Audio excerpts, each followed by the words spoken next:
Shalom para sahabat Narwastu, salam sehat buat Bapak Ibu dan keluarga dimanapun saat ini berada.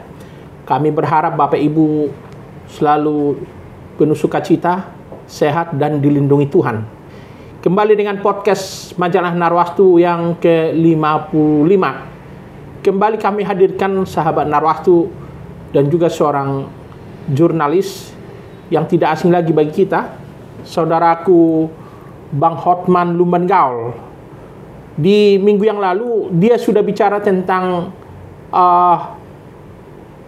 hal-hal yang sangat ramai di media dan di media sosial tentang Pondok Pesantren Al Zaitun, karena kita tahu ini menjadi perbincangan yang menarik di tengah publik. Seminggu yang lalu kita ikuti di pemberitaan media tokoh lintas agama Profesor Panji Gumilang sebagai pimpinan Pondok Pesantren Al Zaitun juga membuat acara, dan yang menarik acara tersebut tidak hanya diikuti masyarakat di Indramayu tempat Pondok Pesantren Al Zaitun berdiri, tapi juga di sana banyak hadir tokoh-tokoh, misalnya seorang pakar pertahanan Dr. Koni, kemudian hadir juga di sana tokoh lintas agama, Ketua Umum PGI Pendeta Gomar Gultom, juga di sana pengacara yang tidak asing lagi, Dr. Palmer Situmorang, yang pernah menjadi penasihat hukum keluarga Presiden ke-6 Susilo Bambang Yudhoyono. Kita akan berbincang dengan Bang Hotman tentang Al Zaitun karena dia juga instan mengikuti perkembangan di sana. Kita sapa dia.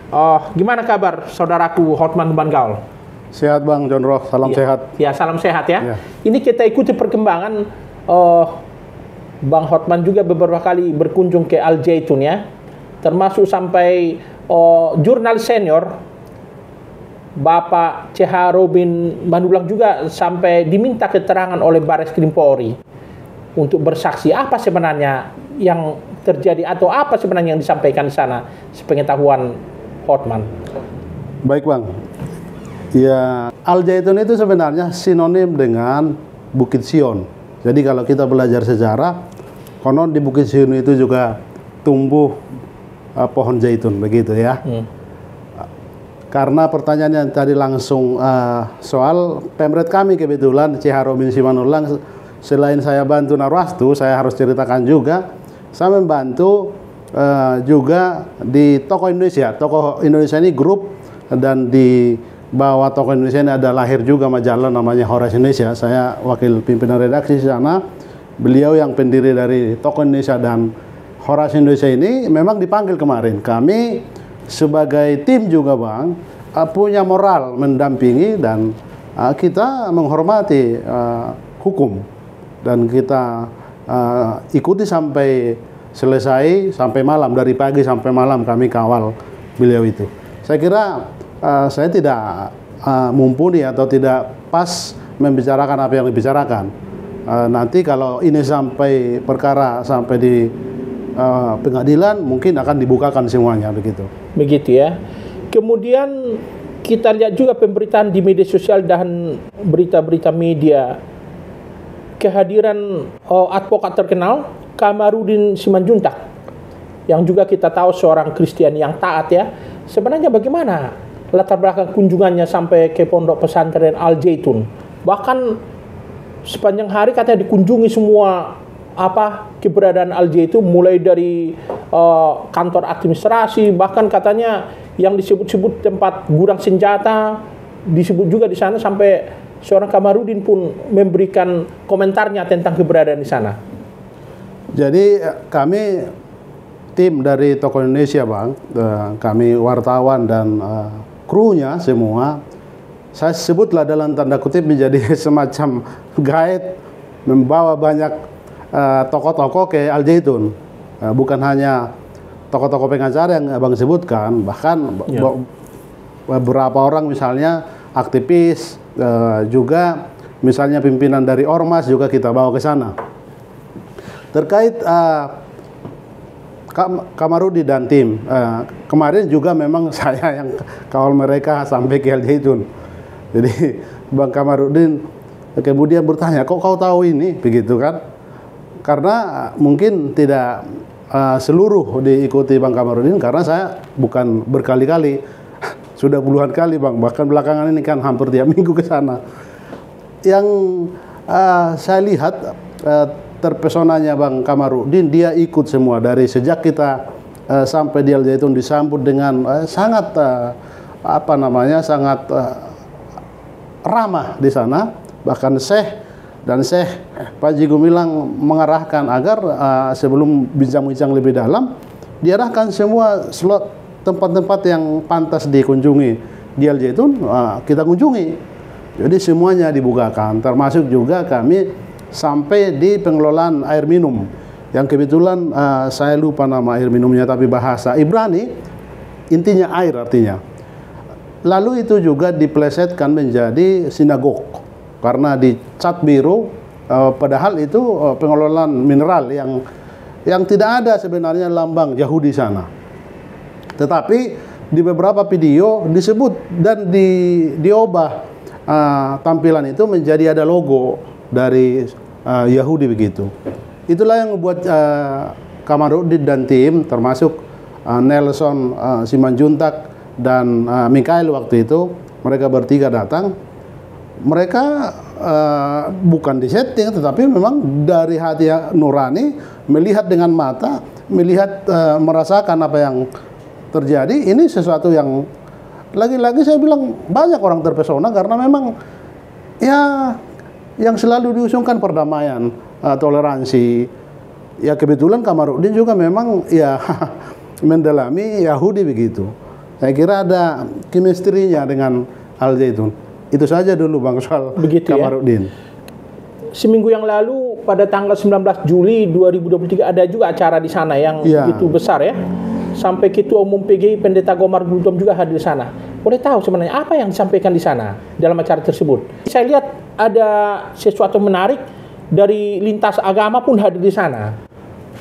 Itu perhelatan yang semacam seremoni tiap tahun dilakukan di Al Zaitun Bang. Memang mengundang berbagai pihak, bukan hanya umat Muslim yang dihadirkan, dan tiap tahunnya akan berganti-ganti yang hadir. Jadi ada yang bilang juga begini, apakah karena Al Zaitun itu viral, maka yang hadir waktu itu kan 15 ribuan, masjid yang begitu besar, 8 lantai, hampir lantai 4 itu juga dihadiri para pengunjung.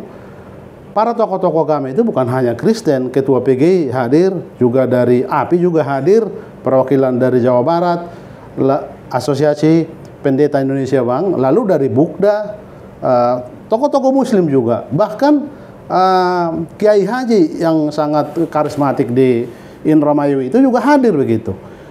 Jadi kalau disebut acara itu acara apa, saya lihat semacam penyampaian keterpesonan mereka. Saya bahasakan keterpesonan mereka dari awal. Mungkin ada puluhan narasumber, termasuk Ibu Koni nanti ada.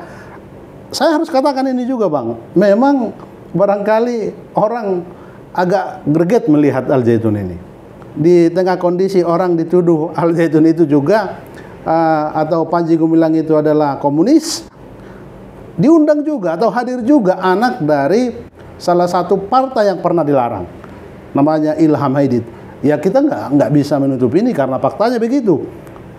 Dia memberikan pemaparannya, dia sebagai orang yang orang tuanya dulu dihinakan karena satu keputusan pemerintah politik bahwa organisasi itu dilarang, dan anak dari salah tokoh itu DN Aidit hadir di situ. Jadi kalau disebut siapa-siapa saja mereka, karena saking banyaknya, saya bukan lupa sih Bang, tapi sangat banyak. Bahkan di Suara Tapian sudah saya tampilkan beberapa ulasan mereka. Khusus dengan Pendeta Gomar sebagai Ketua Umum PGI, saya kira pas momennya. Mengingat juga sebenarnya bukan Pendeta Gomar yang saya tahu yang pertama datang Ketua Umum PGI di sana. Saya masih ingat Bang, 2004 kali ya, saya ikut dengan CH Robin Simanullang, waktu itu Ketua PGI Bapak Andreas Yewango.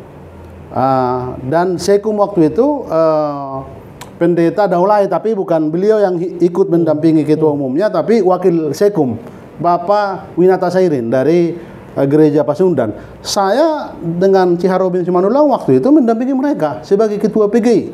Dan memang masa itu Bang, ketika pulang dari Al Zaitun, Suara Pembaruan yang masih eksis waktu itu, koran Suara Pembaruan mewawancarai ketua PGI, bahwa beliau bilang tidak ada sarang. Ketua PGI waktu itu siapa? Andreas Wawang ya. Oh, Yewangu. Pendeta Dr. A. Yewangu. Iya. Beliau yang diwawancarai Suara Pembaruan menjelaskan bahwa tidak ada sarang DNI di situ, NI di situ. Dan herannya besoknya ada ormas yang mendemo Suara Pembaruan. Itu sekilas, jadi kehadiran ketua PGI saya kira tepat. Dia sangat bijak dan bajik memberikan sambutan. Begitu toleransi yang digelorakan oleh Al Zaitun disambut, karena memang Gomar juga kita tahu sejak dulu juga aktivis dari toleransi. Dia berrelasi dengan Gus Dur, berrelasi dengan berbagai pihak, termasuk Profesor Musda Mulia. Saya tahu pergerakannya dengan toleransi juga banyak. Itu sekilas Bang. Iya, hadir juga sana pengacara terkenal ya, yang kita anggap pengacara yang cukup handal, Dr. Palmer Situmorang, yang pernah menjadi penasihat hukum keluarga Presiden SBY, Presiden ke-6. Waktu itu apa yang disampaikan? Ya, saya sempat juga wawancara dengan beliau di sela-sela kesibukan, sangat sibuk kan, karena memang walaupun tamu, banyak hal yang membuat kita sibuk berjumpa dengan siapa. Di sela-sela itu saya minta waktu juga. Saya lihat bukan hanya Palmer Situmorang sebagai pengacara pesohor datang ke situ. Ada juga Martin Lucas Simanjuntak, ada juga teman kita yang pernah menjadi kabar di Narwastu, Bang Prendrik. Ya. Mereka melihat bahwa Al Zaitun itu perlu disupport, dan itu juga yang dikatakan oleh Palmer Situmorang. Dia hadir sebagai ketua AAI, pengacara yang sangat kesohor, yang pernah menjadi pengacara dari keluarga SBY. Beliau mengatakan bahkan organisasinya akan siap mensupport apabila dibutuhkan Al Zaitun. Begitu Bang. Begitu ya. Ya. Tadi disebut seorang pengacara, Frederick J. Pinakunari ya. Ya. Beliau termasuk salah satu tokoh Kristen inspiratif pilihan Narwastu 2019 pilihan majalah Narwastu. Dan namanya juga cukup terkenal dulu waktu ada kasus Perdi Sambo ya. Ya. Dia sebagai kuasa hukum dari Baradae. Iya benar. Elias Syara. Kalau dia sendiri gimana pendapatnya? Dia juga saya wawancarai Bang. Tapi memang walaupun undangan PIP, saya lihat dia juga di undangan PIP ya. Artinya orang yang sangat dihormati di acara itu, karena kita bisa bedakan juga sih, bukan membedakan sih ya, karena mereka di tempat khusus, sebantaran duduknya dengan tokoh-tokoh dari Al Zaitun. Dia menyampaikan ketika saya wawancara, ini satu hal yang harus kita banggakan. Jadi sama dengan konsep kita, bahwa kita tidak langsung ujuk-ujuk membela tanpa kita lihat.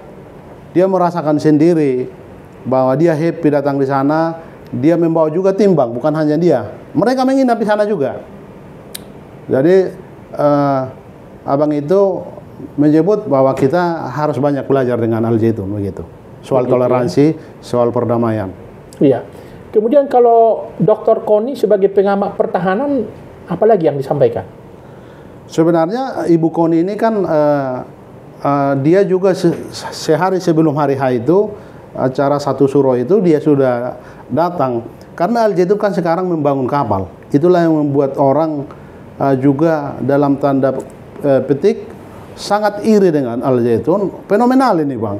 Syekh ini bukan hanya hebat di pertanian, mengelola tanah yang sangat yang dulunya tidak subur jadi subur. Di laut juga mereka ingin rambah dan sudah membangun 2 kapal, sudah hampir jadi, dan akan membangun kapal ketiga. Yang saya dengar nama kapal itu salah satu kapal itu mau diberi nama Ibu Koni. Ibu Koni dengan rendah hati menolak. Dan diceritakan dalam sambutannya, dia yang menjadi sambutan pertama di acara Satu Suro itu, bahwa dia katakan dia tidak layak, dia merasa tidak pantas untuk dibuat nama kapal. Tapi karena dia diberi ruang, diberikan kesempatan diundang, dia tentu harus belajar juga. Sebagai orang yang belajar atau pengamat militer, dia ingin mempelajari kapal yang dibangun dari Al Zaitun itu. Itu awalnya. Lalu kemudian karena makin tahu, ikutlah dia di Satu Suro itu. Jadi dia menjadi satu pesohor juga di acara itu menurut saya. Begitu ya. Kita perhatikan bahwa di Pondok Pesantren Al Zaitun ada banyak tokoh lintas agama yang pernah hadir ya. Ya. Dan mereka bisa ada kecocokan berkomunikasi dengan Profesor Panji Gumilang sebagai pimpinan di sana. Ya. Berarti ada di sana upaya untuk membangun toleransi, membangun kerukunan, membangun kedamaian dan persatuan Indonesia. Ya. Sebagai seorang jurnalis lintas agama, apa harapan seorang Hotman Lumenggaol dengan adanya kasus ini untuk kedamaian dan kerukunan Indonesia? Ini barangkali saya tidak berani juga berkata ini karena politik ya Bang ya. Tahun politik ini dibawa-bawa menjadi perbincangan politik. Tapi kalau kita belajar sebagai jurnalis kan ada framing Bang. Memang disetting, ada situasi yang disengajakan. Karena kalau kita lihat garis merah dari semua jejak dari Al Zaitun selalu menjadi viral. Bukan hanya sekarang sebenarnya, sudah sejak dulu. Tapi sekarang lebih masif. Saya kira kita harus belajar, terus terang Bang, sebagai jurnalis yang ya kita ukur diri lah, tahu diri juga, mengaca diri. Saya bukan jurnalis yang beken, yang nasional, tapi ketika kami misalnya hadir mendampingi pimpinan redaksi Chiharo bin Simanullang di Bareskrim itu, ratusan mungkin yang hadir waktu itu sorotan kamera di Bareskrim itu teman-teman jurnalis yang menunggu kami, mereka mensorot, mewawancarai, tapi mirisnya Bang, tidak ada hasil wawancara itu. Saya miris. Apa yang terjadi? Lembut ditanyakan, dijawab dengan baik, tapi tidak ada hasil dari wawancara itu. Tentu kami sebagai pendamping dari, karena ada 7 orang kami wartawan, kami buat publikasi kami sendiri. Yang saya mau katakan Bang, karena kita harus belajar di sini. Begitu diwawancara, tapi hasilnya tidak pernah dimuat. Oke. Karena ini soal hati nurani. Kan wartawan itu harus hormat pada fakta. Apa yang kita lihat, apa yang kita dengar, apa yang kita rasa, itu aja beritakan. Sebagai jurnalis yang punya hati nurani, harusnya itu yang ditampilkan. Gitu ya. Oke. Baik, para sahabat Narastu, itulah perbincangan kami dengan Bang Hotman Lumenggaol yang saat ini banyak mencermati dan turun ke lapangan dalam melihat perkembangan di Al Zaitun. Ini menjadi menarik karena kita lihat juga tokoh lintas agama banyak yang berkunjung ke sana, dan ini menjadi perhatian publik, baik muncul di media nasional maupun media sosial. Para sahabat Narastu, akhirnya kami undur diri. Terima kasih Bang Hotman Lumenggaol atas kunjungannya ke kantor kita. Kami mengharapkan Bapak Ibu dan para sahabat Narastu tetap sehat, dilindungi Tuhan bersama keluarga. Shalom, salam sehat, salam kasih Narastu, dan Tuhan memberkati Indonesia. Terima kasih.